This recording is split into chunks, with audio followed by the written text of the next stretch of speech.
سبيل مريح تنهد يا صاحي كي تستريح بعده وعلى آله وصحبه المفيد وعده.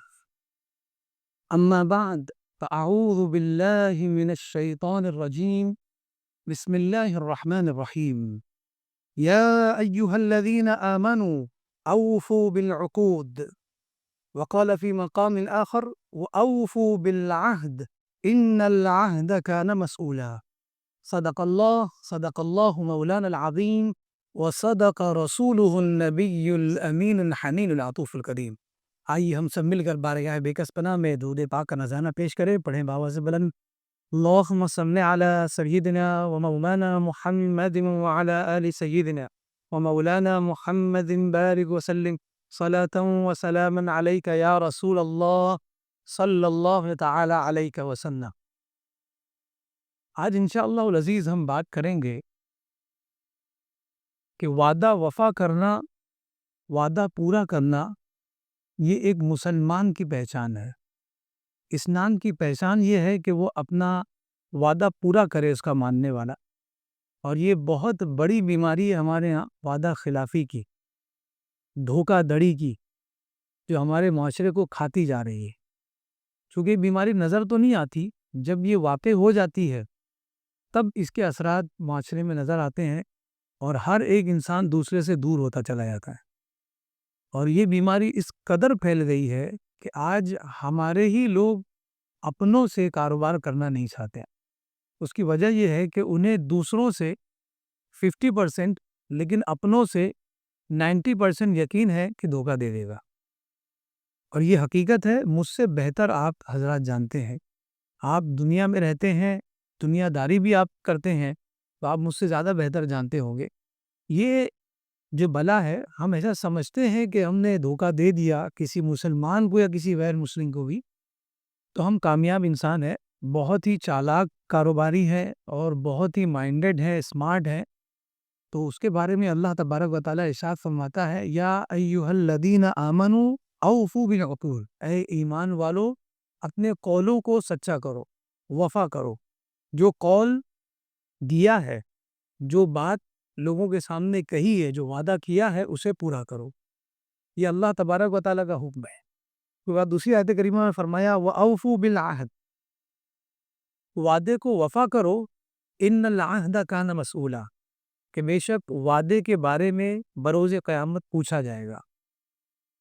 قیامت میں پوچھا جائے گا، پوچھا تو بہت کچھ جائے گا، لیکن جس کے بارے میں مارک کر دیا گیا ہو وہ بہت بڑی بات ہو گئی کہ وعدے کے بارے میں پوچھا جائے گا. ہم لوگوں کا معاملہ یہ ہے کہ ہم شروعات کرتے ہیں بہت چھوٹی چیز سے.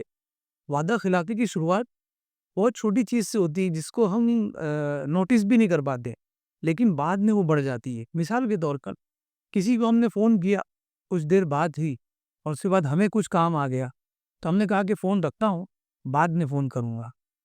یہ جو بات ہم نے کہی کہ ابھی میں رکھتا ہوں، بعد میں فون کروں گا، اور اس کے بعد کبھی نہیں کرتے. ہم یہ سمجھتے ہیں کہ یہ انڈرسٹینڈنگ والا معاملہ ہے کہ اگر میں نے کہا کہ بعد میں فون کروں گا تو اس کا مطلب یہ کہ اب کبھی نہیں کروں گا، ابھی آپ ہی کو کرنا پڑے گا. تو یاد رکھیں یہ انڈرسٹینڈنگ نہیں ہے. گناہ کی انڈرسٹینڈنگ اگر ہمارے اندر ہے تو وہ گناہ نیکی نہیں بن جاتا.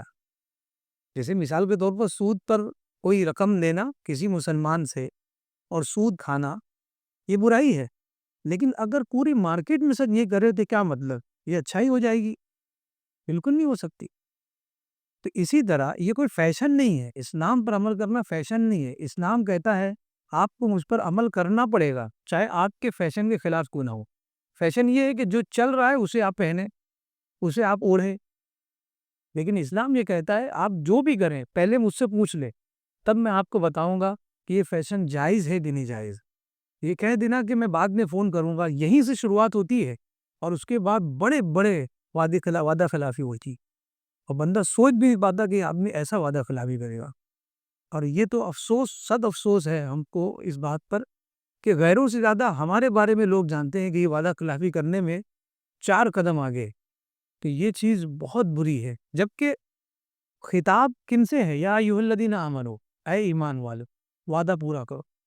کافروں سے نہیں ہے. مشرکوں سے نہیں ہے. میں نہیں کہتا ہوں کہ بہت باوفا لوگ ہیں، لیکن اکثریت ہمارے یہاں آ گئی.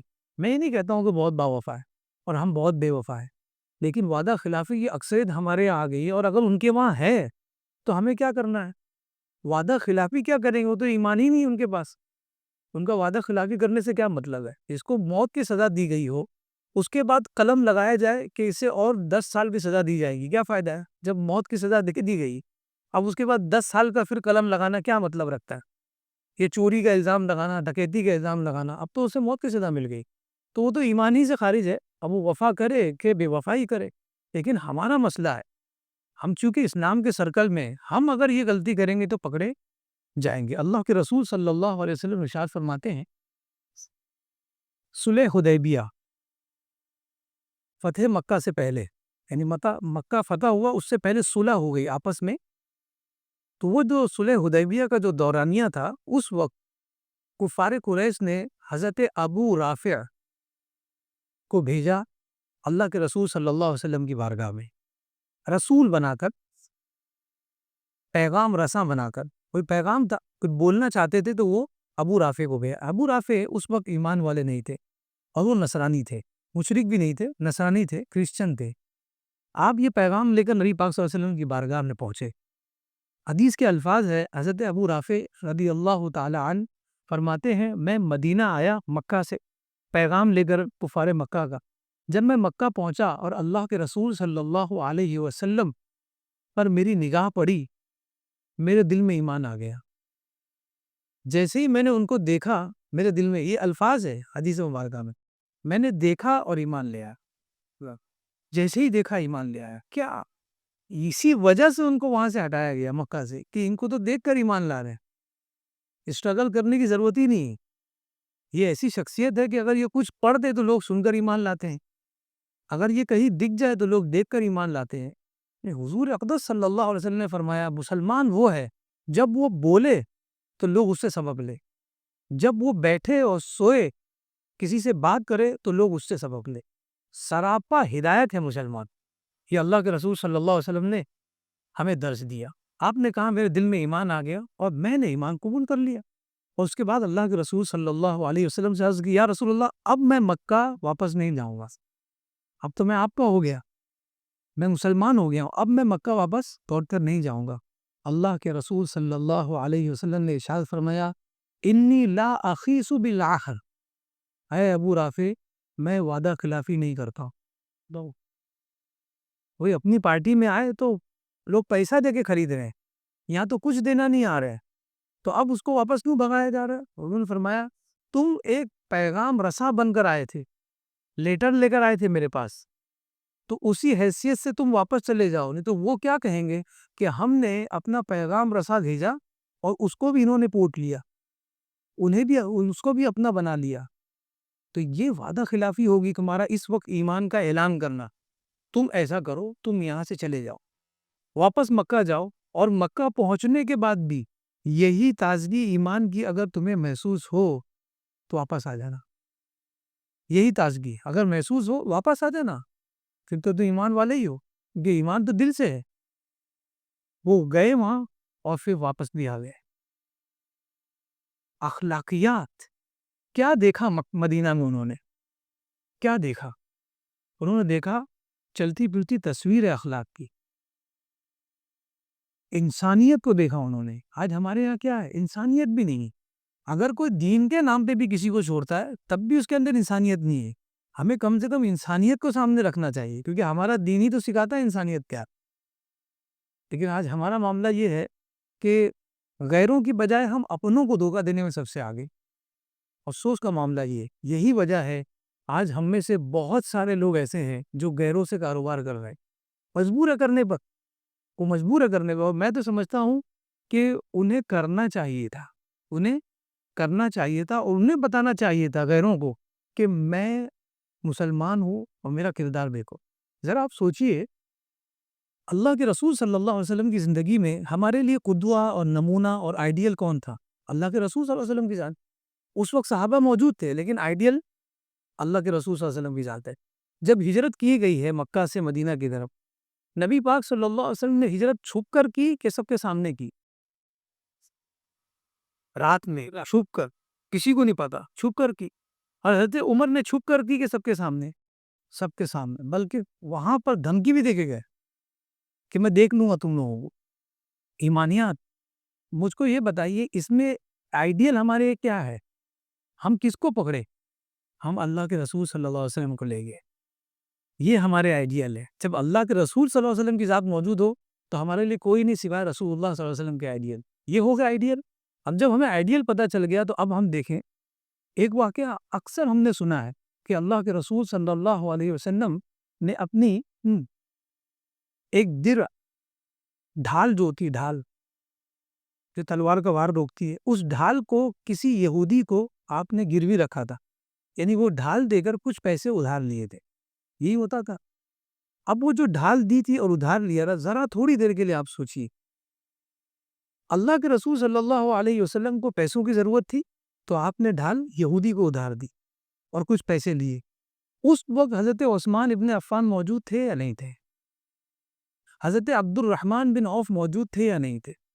سیدنا ابو بکر صدیق رضی اللہ تعالیٰ عنہ جن کے بارے میں حضور نے فرمایا اس کا جو احسان ہے وہ کبھی نہیں میں چکا سکتا، وہ موجود تھے کہ نہیں موجود؟ اس کے باوجود آپ نے یہودی کو کیوں دیا اور اس سے پیسہ کیوں لیا؟ سوچنے والی بات ہے. اتنے بڑے بڑے مالدار، مدینہ کا ون مین شو سیدنا عبد الرحمن بن عوف، کوئی نہیں مارکیٹ میں کھڑا ہو سکتا ان سے بڑا، جبکہ مکہ کے تھے. چند دنوں کے اندر پوری مارکیٹ میں یہودیوں کو پیچھے کر کے آگے آئیڈیل بن گئے لوگوں کی. اور اللہ کے رسول صلی اللہ علیہ وسلم ان لوگوں سے لے رہے جو اب مارکیٹ میں وجود ہی نہیں ہے جن کا.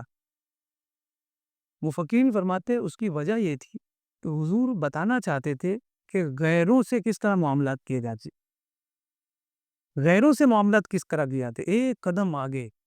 ہم اپنوں سے معاملات صحیح نہیں کر پا رہے ہیں، لیکن اللہ کے رسول صلی اللہ علیہ وسلم نے جان بوجھ کر یہودی کے پاس وہ گروی رکھی. مسلمان کے پاس بھی رکھ سکتے تھے، بڑے بڑے مالدار تھے جو آپ کے قدموں میں پڑے ہوئے تھے، لیکن یہودی سے لینے کا مطلب یہ تھا تاکہ لوگوں کو سبق دے سکے، امت کو، کہ لوگوں جب غیروں سے آپ کاروبار کرو، ویوہار کرو تو ان کو بتا دو کہ مسلمان کس طرح کا ہوتا ہے، کہ آخری سانسیں چل رہی تو بول دیا جائے کہ میری ڈھال فلاں کے بعد جو میں نے رکھی ہے، پیسے لیے وہ تم واپس کر دینا. اس قدر کا عہد اللہ کے رسول صلی اللہ علیہ وسلم نے پیش کیا. اب آئیے ہم دیکھتے ہیں کہ جو وعدہ خلافی کرتا ہے اس کا حشر کیا ہوتا ہے. اللہ کے رسول صلی اللہ علیہ وسلم فرماتے ہیں لِكُلِّ غَادْرٍ لِوَاءٌ يَوْمَ الْقِيَامَةِ يُعْرَفُ بِهِ. بروز قیامت ہر دھوکہ دینے والے کے لیے اللہ تبارک و تعالیٰ کی جانب سے ایک جھنڈا ہوگا. اس جھنڈے کے ذریعے اسے پہچانا جائے گا کہ یہ دھوکہ دینے والا ہے. شرم کی انتہا ہے کہ قیامت کے دن، اور وہ بھی جھنڈا اس کے ہاتھ میں ہوگا، ایک مارک ہوگا کہ یہی بندہ دھوکہ دینے والا ہے. اس سے بڑی پشیمانی کی کیا بات ہے؟ اس کے بعد اللہ کے رسول صلی اللہ علیہ وسلم ارشاد فرماتے ہیں کہ اللہ تبارک و تعالیٰ ارشاد فرماتا ہے کہ میں قیامت کے دن 3 لوگوں کا دشمن ہوں گا. اللہ تبارک و تعالیٰ اگر کسی کا خصم ہو، کسی کا فریق ہو اور دشمن ہو، اس کی کیا پیساک ہے اس دنیا میں؟ اللہ نے فرمایا 3 لوگوں. سب سے پہلا وہ شخص جو میری قسم دیتا ہو لوگوں کو کہ قسم خدا کی تم یہ لے جاؤ، مال بہت شاندار ہے، اور پھر دھوکہ دیتا ہو، کچھ دکھائے اور کچھ اور پیک کر دے. کہا کہ وہ میرا دشمن ہے قیامت کے دن. ارے اللہ تبارک و تعالیٰ اس دنیا میں بھی دشمن ہو جاتا، دنیا میں کوئی بچا نہیں سکتا، اور قیامت کے دن تو ویسے ہی لا ينفع مال ولا بنون، پیسہ، مال، دولت سب ختم ہو جائے گا، بندہ برہنہ کھڑا ہوگا، وہاں کیا مجال ہوگی؟ اور اس وقت اللہ کی دشمنی. دوسرا شخص بتایا وَرَجُلٌ بَاعَ حُرًّا فَأَكَلَ ثَمَنَهُ، جس نے کسی آزاد کو بیچ دیا ہو. آزاد انسان کو کیسے بیچا جا سکتا ہے؟ غلام کو بیچا جا سکتا ہے، باندی کو، جو بیچنے کی چیز ہے، لیکن آزاد انسان کو نہیں بیچا جا سکتا. کہا کہ آزاد کو بیچ دے اور پھر اس کا مال کھا لے. اب اس کو میں آج کے دور کے حساب سے اس طرح سمجھاؤں. ایک فلیٹ ہے، آپ اسے خرید لیتے ہیں، اور جب آپ ایک دروازے سے داخل ہوتے ہیں تو دوسرے دروازے سے کوئی دوسرا داخل ہوتا ہے، اور دونوں کو پتہ چلتا ہے کہ یہ فلیٹ دوسری مرتبہ بکا ہے. یہ آج کی حقیقت ہے.